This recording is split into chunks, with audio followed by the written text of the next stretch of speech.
মুসলমান, তোমরা সকলেই বলো কোরআন আমাদের একটা, তোমরা সকলেই বলো নবী আমাদের একটা, তোমরা সকলেই বলো আল্লাহ আমাদের একটা, তোমরা সকলেই বলো কাবা আমাদের একটা। তাহলে তোমরাই বলো আল্লাহ যদি এক হয়, কোরআন যদি এক হয়, নবী যদি এক হয়, তাহলে ঘোষণা করো আমাদের দলও হবে একটা। দল কয়টা হবে? এই জন্য আল্লাহ একবার আরো সুন্দর করে বলছেন, ফেরিকা বন্দি আউ কহি যাতে। হে মুসলমান, কেন এত দলাদলি করো, কেন এত ফেরিকা বন্দি করো? আল্লাহ যদি আমাদের এক হয়, কোরআন যদি আমাদের এক হয়, কোরআন থেকে আলোচনা করার জন্য এসেছি। তাফসীরের মাহফিল। কিসের মাহফিল? তাফসীরের মাহফিল। তাফসীর হবে। তাফসীর কে করেছেন? আল্লাহ পাক বলছেন, নবী আমি আপনাকে কেমন কোরআন দিয়েছি। কুল লাউ কানাল বাহরু মিদাদাল লিকালিমাতি রাব্বি লানাফিদাল বাহরু ক্বাবলা আন তানফাদা কালিমাতু রাব্বি ওয়ালাউ জিনা বিমিসলিহি মাদাদা। আমি এমন কোরআন আমি আপনাকে দান করে দিয়েছি যে কোরআনের তাফসীর লেখা শুরু হয়ে যায়, লিখতে লিখতে तमाम পৃথিবীর সব পানিগুলি শেষ হয়ে যাবে। ইল্লা জিনাকা বিল হাক্কি ওয়া হাসানা তাফসীরা। আপনার রবের কালামের ব্যাখ্যা লেখা শেষ হবে না। সেই কোরআন শুনতে আসছি। যখন আমরা কোরআন শুনতে আসছি, সেই সঙ্গে আবু লাহাবের গোষ্ঠীরা এই কোরআনকে পৃথিবীর বুক থেকে চিরতলে মিটমাট করে দেওয়ার জন্য চেষ্টা করেছিল। আল্লাহ পাক চ্যালেঞ্জ করে বলছেন, ইউরিদুনা লিয়ুতফিউ নূরাল্লাহি বিআফওয়াহিহিম ওয়াল্লাহু মুতিম্মু নূরিহি ওয়ালাউ কারিহাল কাফিরুন। কাফেররা চেয়েছিল মুখের ফু দিয়ে আমার এই কোরআনকে পৃথিবী থেকে চিরতরে মিটিয়ে দিতে। মুতিম্মু নূরিহি, আমার এই কোরআন যারা ফু দিতে আসবে, যারা এই কোরআনের বিরুদ্ধে কথা বলবেন, এই জামাত দেশে কোরআনের বিরুদ্ধে সবচেয়ে কথা বলেছে তাসলিমা নাসরিন। আজ ভারতে বসে কোরআনের বিরুদ্ধে কলম চালিয়েছে। শেষ পর্যায়ে ডাক্তার তার পঙ্গু করে অপারেশন করে তার মেরুদণ্ডকে কেটে ফেলে দিয়েছে। আফসোস, তিনি বলছেন আমার ভালো মানুষকে পঙ্গু করছে। এটি আসলে ডাক্তার করেনি, আল্লাহ ডাক্তারকে দিয়ে এগুলি করাইছে। আরো আসতে কোন ঠিক কিনা? এই কোরআনকে যারা অপমানিত করেছে, পরোক্ষ প্রত্যক্ষ যেভাবে করেছে, এর এক না একদিন ভাবে ভুল চিকিৎসায় মৃত্যুবরণ হবে। দুনিয়ায় লাঞ্ছনা। ওদের জন্য কেউ ইন্না লিল্লাহ পড়বে না। কে ইন্না লিল্লাহ পড়বে? যারা কোরআনকে গালি দেয়, এরা যখন মরে যায় মানুষ গালি দেয়। আর তাফসীর মাহফিলের সভাপতি, আমাদের চেয়ারম্যান, আমাদের নেতারা যারা এই মাহফিলে আসে, আগামীকাল যদি চেয়ারম্যান সাহেব মারা যায়, লোকেরা বলবে উনি তো সেই চেয়ারম্যান যিনি প্রধান বক্তাকে প্রাধান্য দিয়েছিল। নিজের সময় নষ্ট না করে আমি ওনার জন্য কলিজা থেকে তো আসছে। উনি কোরআনকে এতটুকুনি ভালোবাসে যে নিজে সময় ব্যয় করলেন না। উনি চেয়েছেন, জ্ঞানী মানুষ রাত হয়েছে বুঝতে পেরেছেন, উনি সময়টা কোরআনের জন্য অক্ষ করে দিয়েছে। আমি বিশ্বাস করি আল্লাহ ওনার সম্মান বাড়ায়া দিবে। ওনার সম্মান কমে নয়, ওনার সম্মান বৃদ্ধি হয়েছে। আল্লাহু আকবার বলে। আমার ভাইয়েরা, সাতক্ষীরার মানুষ, সাতক্ষীরার মাটি, কোরআনের ঘাঁটি সাতক্ষীরাতে কথা বলে খুবই মজা লাগে। বাংলাদেশি যত টেলিফোন যেই জেলা থেকে আমি বেশি পাই, সেই জেলার নাম হলো সাতক্ষীরা। কিন্তু এক জেলাতে দুটি মাহফিল দিলে 6 মাস লেগে যায়। এই জন্য আমি একটা জেলাতে দুটি মাহফিলের উপরে দিতে পারি না। সাতক্ষীরাবাসীরা খুবই মন খারাপ। আজকেও কয়েক দশজন লোক এসেছে আমার ডেট নেওয়ার জন্যে, কিন্তু আমি প্রতি জেলায় একটা দুটো করে ডেট দেই, যাতে করে সব জেলার মানুষেরা কোরআনে কারীম শুনতে পারে। মাহফিল কমিশন ঈমান বাড়ে, কে বলছে? মুমিনদের ঈমান বাড়ে, কিন্তু যারা মুনাফিক, যারা কাফের, ওয়ালা ইয়াজিদুজ জালিমিনা ইল্লা খাসারা, এদের ঈমান বাড়ে না। এরা কোরআন শুনলে কলিজার মধ্যে জ্বালা হয়। কি হয়? এদের কলিজার মধ্যে জ্বালা হয়। মাথায় টুপি, গায়ে পাঞ্জাবি, কোরআনের কথা বলে, কিন্তু তারপরে আল্লাহ বলছেন ওয়ালা ইয়াজিদুজ জালিমিনা ইল্লা খাসারা। কোরআন শুনলেই কলিজার মধ্যে দাও দাও করে আগুন জ্বলে। সেই মুনাফিকের গোষ্ঠী আছে না নাই? আর আসতে কোন আছে না নাই? মুনাফিক আছে। আর মুনাফিকরা টুপি মাথায় দিয়েই থাকে। কি মাথায় দিয়ে থাকে? এরা টুপি মাথায় দেয়, মুখে দাড়ি, লম্বা গায়ে হাজি জামা, এগুলি মুনাফিক। সেই যুগে মুনাফিক ছিল, এই যুগে মুনাফিক আছে না নাই? আর আসতে কোন আছে না নাই? মুনাফিক আছে। এই জন্য আল্লাহ পাক সূরা মুনাফিকুন নামে একটা সূরাই নাজিল করে দিয়েছে। আর এই মুনাফিকরা সব সময় হুজুরের বেশে থাকে। কি বেশে? হুজুরের বেশে। রাসূল বলছেন মুনাফিক হলো মাকাল ফল। মুনাফিক কি? মুনাফিকরা হলো মাকাল ফল, আর মুমিনগুলি হলো লেবুর মতো। আল্লাহু আকবার বলে। মুমিনগুলি লেবুর মতো। রাসূল বলছেন মুমিন হলো লেবুর মতো। লেবু খাইতেও যেমন মজা, আর লেবুর ঘ্রাণটাও তেমন সুন্দর। লেবু খাইতেও মজা, লেবুর ঘ্রাণটাও সুন্দর। মানে হলো যেই মুসলমান শুধু কোরআনে কারীম তেলাওয়াত করে না, কোরআন যেমন তেলাওয়াত করে, আর এই কোরআন দিয়া সমাজ রাষ্ট্র কায়েম হোক, এই মুমিন সেই চেষ্টা চালায়। এটা হলো মুমিনের কোয়ালিটি। মুমিন শুধু তাফসীর মাহফিল করবে না, আর তাফসীর শুধু শুনবে না, কোরআন বাস্তবে ব্যক্তিতে, পরিবারে, সমাজে, রাষ্ট্রে, সর্বত্র কোরআনের আইন মানার চেষ্টা করবে। এরা হলো লেবুর মতো। কিসের মতো? আর মুনাফিক এরা হলো মাকাল ফল। কি ফল? মুনাফিক গুলি মাকাল ফলের মতো। মাকাল ফল, হুজুর বলছেন মাকাল ফল দেখতে খুবই সুন্দর, কিন্তু মাকাল ফল যখন আপনি আসাদ দিয়ে ফাটাবেন, মাকাল ফলের দুর্গন্ধতে কেউ থাকতে পারবে না। কি মাকাল ফলের ভিতর কি আছে? দুর্গন্ধ। মাকাল ফল খেতেও পারবেন না, মাকাল ফল দুর্গন্ধ। রাসূল বলছেন মুনাফিকরা দেখতে তেমনই সুন্দর, মুখে ভরা দাড়ি, বিশাল বড় সুপিগিরি দেখায়। দাড়ি রাখলেই জান্নাত হবে না। অনেক লোকের দাড়ি নাই দেখে সালাম দেয় না, বেঈমান ভাবে, অথচ তাকওয়ার যত সাবজেক্ট তার মধ্যে দাড়ি নাই। সুবহানাল্লাহ বলে। দাড়ি নবীর সুন্নত, এটি রাখলে তো আপনার রাসূল খুশি হবে, আল্লাহ খুশি হবে। কিন্তু দাড়ি রাখলেই যে সে ব্যক্তি জাহান্নামে যাবে এমন কোনো ফতোয়া নাই। যদি দাড়ি রাখলেই জান্নাত পাওয়া যেত, রবীন্দ্রনাথ ঠাকুর সবার আগে জান্নাতে যেত। রবি ঠাকুরের দাড়ি আছে না নাই? কিন্তু রবি ঠাকুরের টুপি আছে, দাড়ি আছে, গায়ে পাঞ্জাবি পরতো, কিন্তু রবি ঠাকুরের মূল যেই জিনিস, সেই জিনিসের নাম হলো ঈমান। সেই জিনিসের নাম কি? ঈমান নাই রবি ঠাকুরের, কোরআনের বিশ্বাস না রবি ঠাকুরের। এই জন্য রবি ঠাকুর যতই মাথা টুপি আর মুখে দাড়ি রাখুক, জাহান্নাম ঠিকানা। আসহাবুল ইয়ামিন, ডান পন্থীরা যাবে জান্নাতে, আর বাম পন্থীরা যতই মাথায় টুপি আর মুখে দাড়ি রবীন্দ্রনাথ ঠাকুরের মতো রাখুক, সবগুলি যাবে আসহাবুল শিমাল, জাহান্নামে। আর বাস্তে কোন ঠিক? আর বাস্তে কোন ঠিক? প্রতিটা দিন মাহফিলে যাই, মাহফিল কমিটি একটা কথা কানের কাছে ঢালাবালা, তবে আজকের মাহফিল কমিটি কোনো আমাকে ডিগ্রেশন দেয় নাই। কি কথা বলবো? কারণ মাহফিল কমিটি অত্যন্ত চালাক এবং সুদক্ষ। আজকে বলছি না, প্রতিটা দিন মাহফিলে গেলেই বলে হুজুর দেশের অবস্থা খারাপ, দেখে শুনে কথা বলবেন।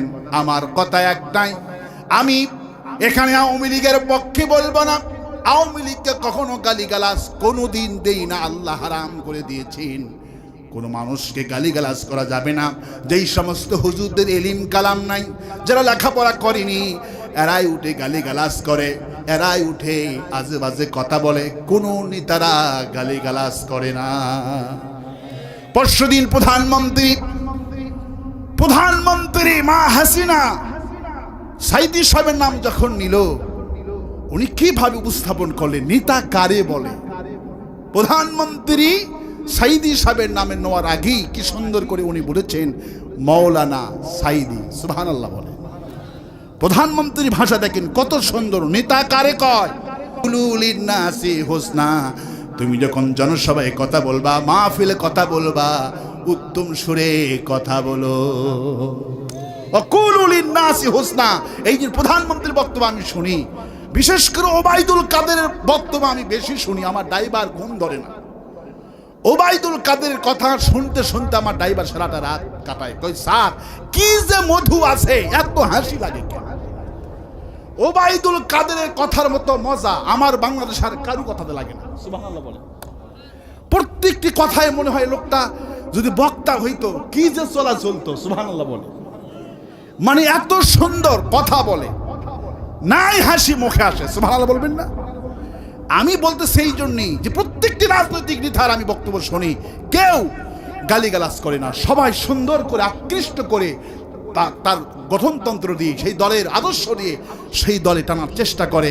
শুধু আউল ফাউল লোকেরা এই গালিগালাজ করে, ঠিক কিনা বলে? এগুলি বাদ দেন। খেলা হবে ওবায়দুল কাদের সাহেব একা বলেনি, এগুলি সারা দুনিয়ার খেলা, সুবহানাল্লাহ বলে। ওবায়দুল কাদের শব্দ একা নয়, এটা বলছে প্রথম বলছে ভারতে, তারপরে বলছে নারায়ণগঞ্জের শামীম ওসমান। কে বলছে? শামীম ওসমান, ঠিকই তো বলছে। আজকে অবস্থা দেখেই উনি বলেছে, এটা অসুবিধা হওয়ার কিছু কথা নয়। খেলা হবে, বিএনপি রেখে আবার বাদ দিয়েছে নাকি? ওরাও তো কইছে, ঠিক কিনা বলে? বক্তারাও কয় বাদ কে দিল তাহলে বলেন? বাদ তো কেউ দিল না। যাক, সেই দিকে আমি যাব না। আমাদের মূল টার্গেট হলো রাজনৈতিক বক্তব্য দিয়ে, গরম বক্তব্য দিয়ে মানুষকে কোরআনের কর্মী বানানো যাবে না। এটি শুনবেন, যেই সমস্ত হুজুরদের ইলম নাই, তারা আউল ফাউল কথা বলে মাহফিলে মারামারি লাগায়, মাহফিল হতে দেয় না।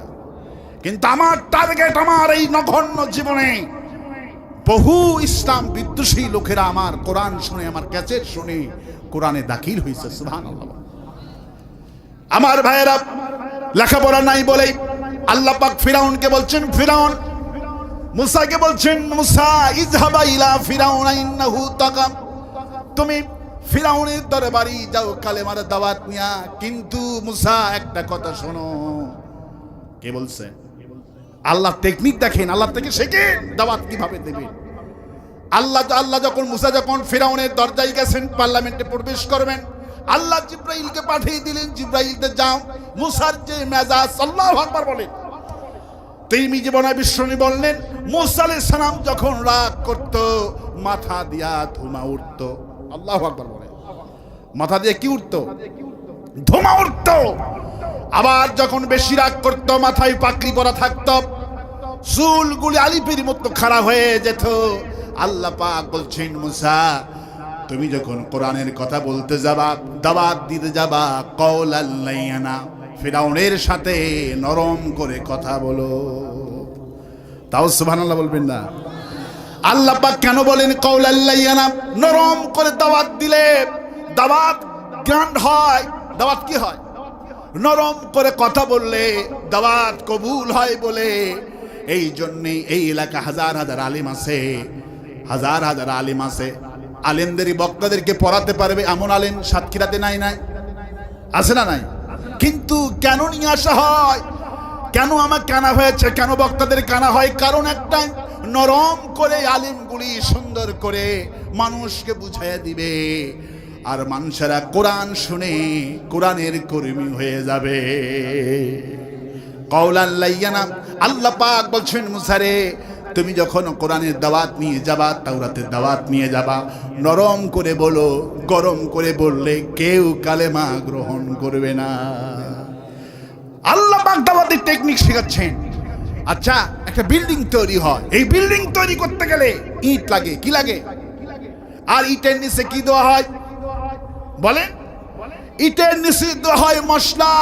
এই মশলা তৈরি হয় তিনটা জিনিস দিয়ে, পানি, সিমেন্ট আর বালি, পানি সিমেন্ট, পানি সিমেন্ট আর বালি, এই তিনটা জিনিস নিয়ে মশলা তৈরি হয়। এই মশলাটা নরম না শক্ত? বলে এই মশলাটা হলো নরম। বিল্ডিং তৈরি হচ্ছে, আমি দেখলাম একটার পর একটা 140 ভারতী দেখলাম। এই আপনার ভারতে আমি আজ থেকে আরো 5 বছর আগে 100 তলা বিল্ডিং দেখেছি।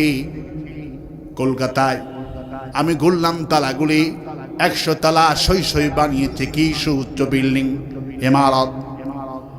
একটার পর একটা আমেরিকায় 140-50, দুবাই 280 তলা হতেছে। একটা ইটার নিচার একটা ইটা মশলা দিয়েছে, এই মশলাটা হলো খুবই নরম। আল্লাহ পাক বুঝাচ্ছেন, দেখো একটা বিল্ডিং তৈরি হলো, মশলা হলো নরম আর ইটা হলো শক্ত। এরপরে মিস্ত্রি যাওয়ার সময় বলে যায়, সারাটা দিন যখন ইটা গাঁথুনি করে যাওয়ার সময় বলে, আগামীকাল সকালে যত কষ্ট হোক পানি মারতে হবে। কি মারতে হবে? পানি যত দিবা তোমার এই বাড়ি তত মজবুত হবে, ইটা জমাট হয়ে যাবে। এই জন্যে নরম সিমেন্ট, নরম বালি দিয়া মশলা বানানো হলো। পরের দিন আল্লাহ পাক শিখাচ্ছেন এই বাড়ি ঘরগুলিকে জমা করার জন্য এই নরম মশলা দিয়া আরো নরম পানি ঢালো। যত নরম পানি ঢালবা তত শক্ত ইটার সাথে জোড়া লেগে যাবে। আমাদের তাফসীর মাহফিলে কত মন্ত্রী এমপিরা শুনে, মারামারি লাগে না, কোরআনে কারীম শুনে চোখের পানি ফেলে। আর পানি ফেলে বলে, হুজুর জীবন কাজকে আমরা বুঝতে পারলাম, বুঝি নাই, কোরআন শোনার পরে বুঝলাম। বিমা উনজিলা ইলাইকা ওয়া মা উনজিলা মিন ক্বাবলিকা ওয়া বিল আখিরাতি হুম ইউকিনুন। কোরআন বুঝাতে আসছি, শুধু কোরআন শুনলে হবে না, শুধু কালেমা পড়লেই হবে না। আল্লাহ পাক বলছে, হাবিব লোকেরা তো তোমার কাছে সেই কালেমা পড়ে, এই লোকদেরকে বলো কালেমা পড়লেই জান্নাত হবে না, আল্লাহর জিকির করলেই জান্নাত হবে না, নামাজ পড়লেই জান্নাত হবে না। বিমা উনজিলা ইলাইকা, আমি যে তোমার প্রতি এই কোরআন নাজিল করে দিয়েছি, এই কোরআনের প্রতি ঈমান আনতে হবে। কার প্রতি? কার প্রতি? কোরআনের প্রতি ঈমান আনতে হবে। কার মানে হলো লোকেরা শুধু কোরআন খতম করে। কোরআনদারে আলেমদের কি তো তোমরা যেখানে প্রতিদিন আমরা যাই, হুজুর মিষ্টি মিষ্টি আলোচনা করবেন, দেশের অবস্থা খারাপ, কি আলোচনা করবেন? কথা বলে আরো একটু আওয়াজ করেন। মিষ্টি মিষ্টি আলোচনা করবেন হুজুর, যাতে করে মিষ্টি মিষ্টি আলোচনা করে জনগণ সবাই খুশি থাকে, কমিটিও খুশি থাকে। মিষ্টি মিষ্টি আলোচনা করবেন। আমি বলি, আমি দৃষ্টান্ত এইভাবে এই জন্য সেট করলাম, মিষ্টি খেলে যেমন, খালি মিষ্টি খেলে যেমন জ্বর ভালো হয় না, সাথে তিতো অ্যান্টিবায়োটিক লাগে। আল্লাহ পাক বলছেন, বান্দারে শুধু কোরআনে কারিমের মিষ্টি আলোচনা দিয়া সমাজ পরিবর্তন হওয়া সম্ভব নয়। মিষ্টি আলোচনা দিয়া সমাজ পরিবর্তন হবে না। আল্লাহ পাক এই কোরআনে কারিমের মধ্যে 2 কিসিমে সূরা দিয়েছে, মক্কা এবং মাক্কি এবং মাদানী। মাক্কি এবং মাদানী। রাসূল যখন মক্কায় ছিলেন তখন আখিরাত, কবরে আলোচনা হয়েছে, আখিরাতে আলোচনা হয়েছে। আর রাসূল যখন মদিনায় গেলেন, রাসূল আর রাষ্ট্রপ্রধান, রাসূল কি আসলেন, রাসূল আস প্রেসিডেন্ট, রাসূল কি, রাসূল আস প্রেসিডেন্ট। চোর যখন রাসূল প্রেসিডেন্ট হওয়ার পরে চোর যখন চুরি করলো, আল্লাহ বলল এই চুরি বন্ধ করতে গেলে এখন অ্যান্টিবায়োটিক আয়াত লাগবে। কি লাগবে? অ্যান্টিবায়োটিক আয়াত লাগবে। মদিনা অ্যান্টিবায়োটিক আয়াতে কারিমা দেয়নি। যেহেতু প্রাথমিক জীবন শুধু মিষ্টি মিষ্টি জান্নাতের আলোচনা, কবরের আলোচনা, ঈমানের আলোচনা করে আল্লাহ ভরে দিয়েছেন। আর রাসূল আজ প্রধানমন্ত্রী, রাসূল আজ মন্ত্রী। এই মন্ত্রী, এই প্রেসিডেন্ট চোর চুরি করলো, এখন চোরের আইন কিভাবে, চোরের হাত কাটার আইনের বিধান কে দিয়েছে? বলেন কে দিয়েছে? চোরের হাত কাটা আইন আল্লাহ বিধান দিলেন। কিন্তু যারা মুনাফিক, যারা মুমিন দাবি করে, ইয়া রাসূলুল্লাহ কালেমা পড়েছি, আমরা তো মুমিন, আল্লাহ বলে ওই লোকদেরকে বলো এখন আপনি প্রধানমন্ত্রী, এখন আপনি প্রেসিডেন্ট, এখন কোরআনে কারীমের প্রতি ঈমান আনতে বলেই নাই সব লোকেরা মাথায় টুপি। ওয়া মিনান নাসি মান ইয়াকুলু আমান্না বিল্লাহি ওয়া বিল ইয়াউমিল আখিরি ওয়া মা হুম বিমুমিনিন। মানুষের মধ্যে কিছু লোক আছে আপনার কাছে এসে কালেমার দাবি করছে। কে বলছে? আপনার কাছে সে কালেমার দাবি করছে, আরে কালেমা পড়ছে, কিন্তু এই লোকগুলি এখন চুরি করলে হাত কাটা আইন। আমি এখন ওহী নাজিল করছি, এই লোকগুলি হাত কাটা আইনের বিপক্ষে ফতোয়া মারে। এদেরকে বলো কালেমা পড়লেই জান্নাত হবে না। বিমা উনজিলা ইলাইকা, আমি যে কোরআন নাজিল করেছি এই কোরআনের বিধানের প্রতি ঈমান আনতে হবে, বিধানের প্রতি ঈমান আনতে হবে। কিন্তু আজ শুধু মিষ্টি মিষ্টি আলোচনা চাই, কিন্তু চোরের হাত কাটা আইনের কথা বললেই ওদের মাথা খারাপ। ঠিক কিনা বলে? চোরের হাত কাটা আইনের কথা বললেই মাথা খারাপ। এই জন্য আল্লাহ বলছেন চোরের হাত কাটা আইন তো মৌলবীর আইনের কথা নয়, এটা তো কোনো বাংলাদেশের হুজুরের কথা নয়। এই কথাটুকু কার? বলেন কার? এই কথাটুকু আল্লাহ পাকের। এই জন্য আল্লাহ পাক বলছেন, এই জন্য আল্লাহ পাক বলছেন হুজুর এই সমস্ত লোকদেরকে বলো, এই লোকেদের ভুল সমস্যা হলো ঈমান দাবি করে কিন্তু কোরআনের শাসন মানতে চায় না, আর তোমাকে নেতাও তারা মানতে চায় না। কে বলছে? আরো আসতে বলেন, কে বলছেন? মুনাফিকেরা মাথায় টুপি, গায়ে জুব্বা, হস করে আবুল আহাব খানায় কতব করছে। আবুল আহাব মার্কা হাজি আজ আমার দেশে আছে না নাই? আছে না নাই? আবুল আহাব খানায় কতব করছে, লাব্বাইক আল্লাহুম্মা লাব্বাইক, লাব্বাইক লা শারীকা লাক লাব্বাইক, ইন্নাল হামদা ওয়ান নি'মাতা লাক ওয়াল মুলক লা শারীকা লাক। আল্লাহু আকবার। আবুল আহাব খানায় কতব করছেন, একজন সাহাবী দেখে আবুল আহাব এইভাবে করে তোয়াব করছে। আবুল আহাব তুমি লাব্বাইক বলছো কেন? তোমার এই লাব্বাইক আল্লাহর দরবারে মঞ্জুর হবে না। আবুল আহাব বলল কেন হবে না? আমি তো লাব্বাইক বলছি, কেন কবুল হবে না? সাহাবী বলল আবুল আহাব এই জন্য হবে না, তুমি আর তোমার বন্ধু আবু জেহেল, তুমি আর তোমার বন্ধু আবু জেহেল গত সপ্তাহে এই কোরআনের আইনের বিরুদ্ধে পার্লামেন্ট একটা আইন পাশ করছো। কি করছো? পার্লামেন্ট আইন পাশ করছো। আর তোমার ভাতিজা মুহাম্মদ রাসূলুল্লাহ সাল্লাল্লাহু আলাইহি সাল্লামের বিরুদ্ধে মিথ্যা মামলা দিছো। সুতরাং কোরআনের বিরুদ্ধে মিথ্যা মামলা, কোরআনকে পার্লামেন্টে বাজেয়াপ্ত করে নবীর নামে মিথ্যা মামলা দিয়া কিয়ামত পর্যন্ত খানায়ে কাবার দরজা ধরে দোয়া করলে দোয়া কবুল হবে না। আর আস্তে কোন ঠিক কিনা? সেই আবুল আহাব মার্কা হাজি আমার দেশে আছে না নাই? আর আস্তে কোন আছে না নাই? আবুল আহাব মার্কা হাজিরা হস করে লাব্বাইক বলে ধ্বনি দেয়, কিন্তু বিমা উনজিলা ইলাইকা, আমি যে কোরআন নাজিল করেছি এই কোরআনের প্রতি ঈমান আনতে চায় না। শুধু হজ নিয়া পাগল পাড়া। কি নিয়ে?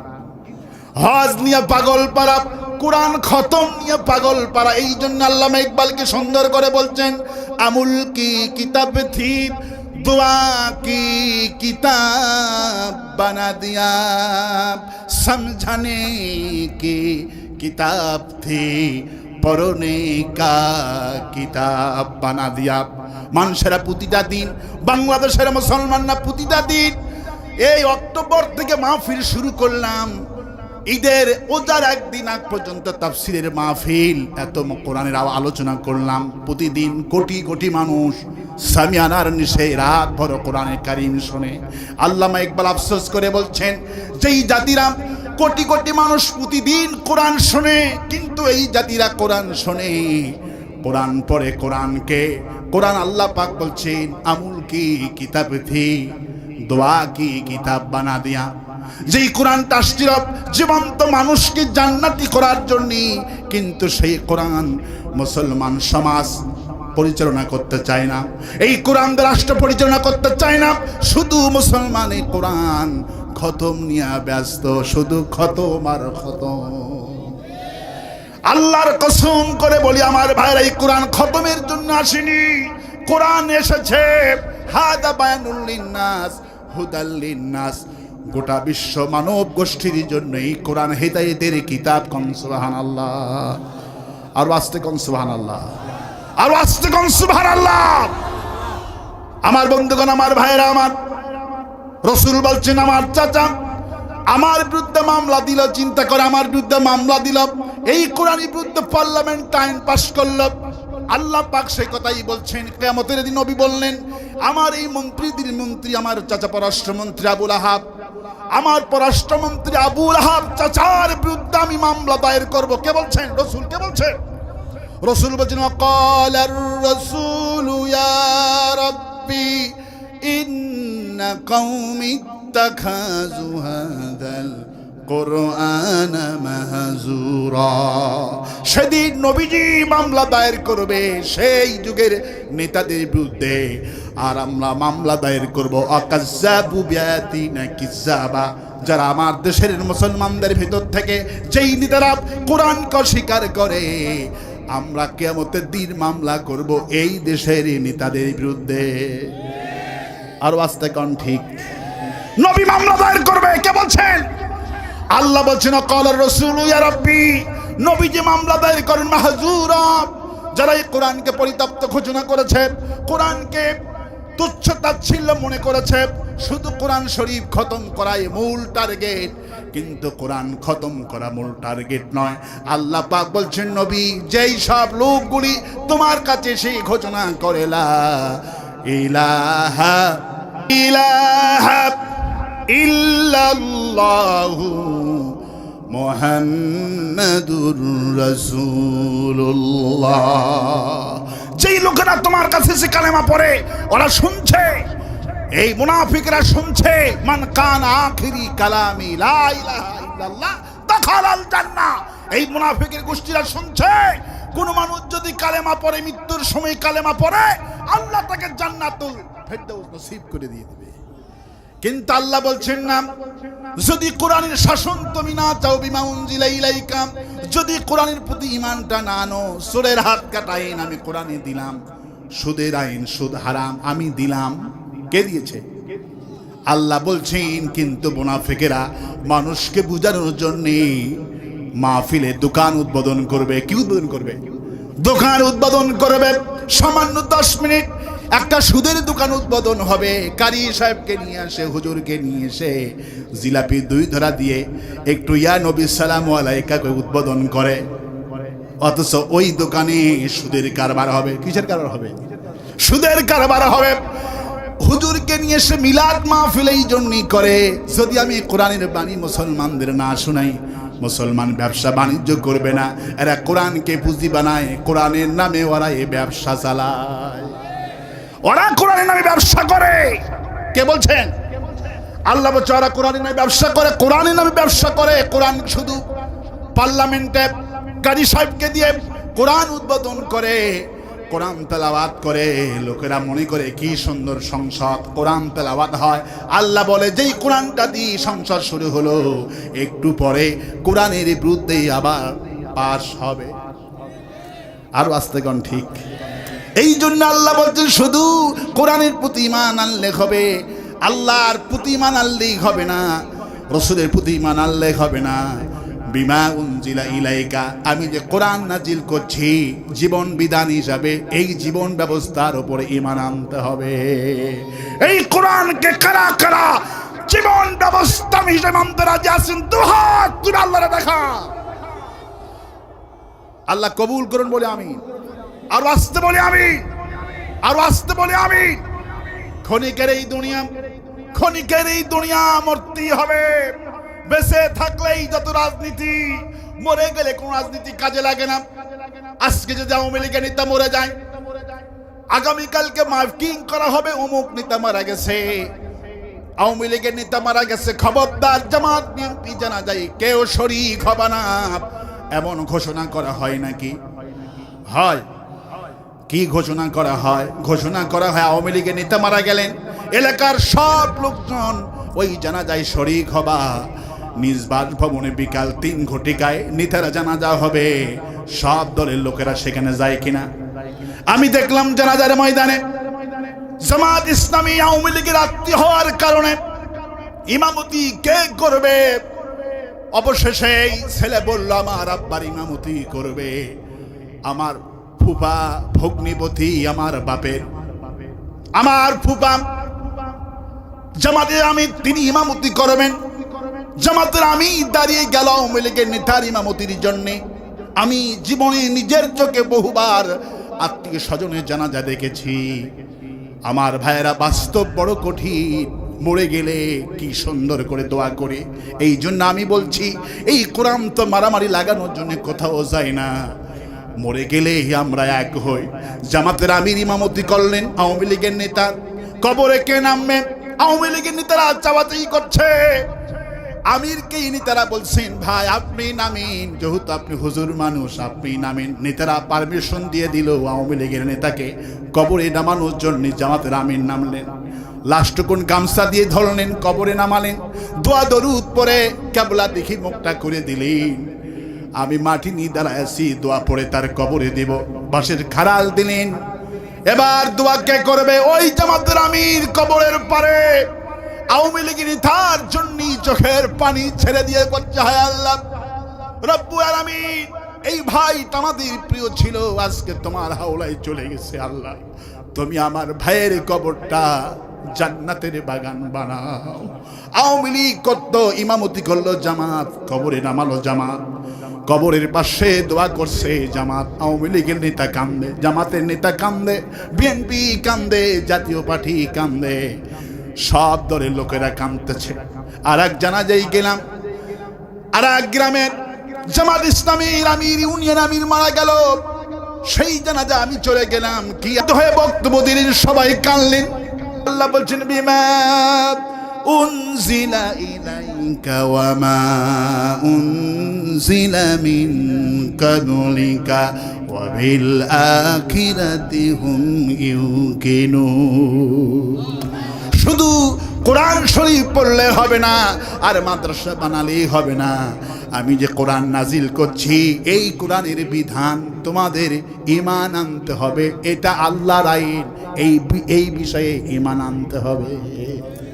আল্লাহ যেন এই বিষয়ে বিমা উনজিলা ইলাইকা, আল্লাহ এই কোরআনের আইন সমাজে কায়েম ছাড়া শান্তি হবে না, মুক্তি হবে না। আল্লাহ তুমি বোঝার তৌফিক দিয়ে দাও।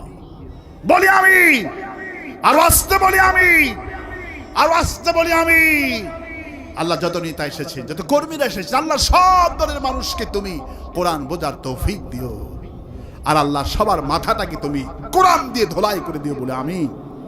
আরো আসতে বলি আমি, আরো আসতে বলি আমি। ধন্যবাদ জানাচ্ছি মাহফিল যুবকদেরকে যারা আয়োজন করেছেন। আল্লাহ পাক যেন যুবকদেরকে জারি রাদিয়াল্লাহু আনহুর মতো কবুল করে।